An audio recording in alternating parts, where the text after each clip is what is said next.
यशोधनगर police स्टेशनमध्ये काल घडलेल्या घटनेबाबत माहिती अशी आहे की काल विश्व हिंदू परिषद यांची भव्य रॅली पवननगर येथून निघालेली होती. सेन्सिटिव्ह बंदोबस्त होता. ती सदरची रॅली ही पवननगरमधून पाचपावली हद्दीमध्ये प्रवेश केल्यानंतर आम्ही व स्टाफ हे हद्दीमध्ये सतर्क पेट्रोलिंग चालू होती. कुठलाही अनुचित प्रकार घडणार नाही अशा दृष्टीने पेट्रोलिंग करीत असताना मंगळवारी परिसरामध्ये एका घरासमोर गर्दी जमलेली दिसली. त्यामुळे आम्ही तिथे लगेच धाव घेतली की कशामुळे गर्दी जमली. तर तिथे गेल्यानंतर समजलं की सिलेंडरला लीक झाल्यामुळे रेग्युलेटरला तिथे आग पेटलेली होती.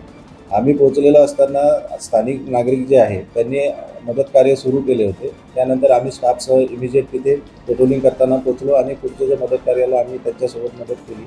आणि घरातील जे आहेत सूर्यभान टाकरेकर यांच्या घरी 7 दिवसाचा बाळ होतं. त्याचा नामकरणाच्या कार्यक्रमासाठी स्वयंपाक बनवण्याचा काम घराच्या बाजूलाच जिना पहिल्या मजल्यावरती तिथे स्वयंपाकाचं बनवण्याचं काम चालू होतं. आणि त्याच्यामध्ये जितू सांगडीकर, काजल सांगडीकर असे एकूण 7-8 आणि 4-5 लहान मुले असे त्या घरामध्ये होते. आणि आग लागल्यानंतर स्थानिक लोक जे आहे कृष्णा नारायण टाकळीकर, आकाश बंडूजी डोरले, हेमंत किशोर डोरले, आकाश टाकळीकर, जागेश्वर राईकर, उमाकांत वाडीकर यांनी भरीव तिथे मदत केली बचाव कार्यामध्ये.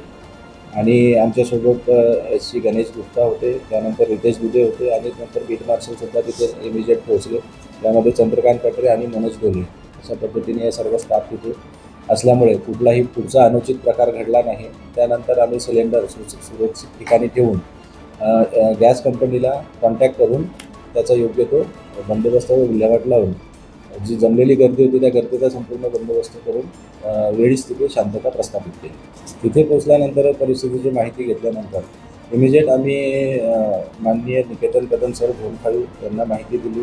त्यानंतर माननीय ACP साहेब बंडीवार साहेब यांना तात्काळ घटनेची माहिती दिली आणि त्यांच्या मार्गदर्शनानुसार पुढील कारवाई करण्यात आली.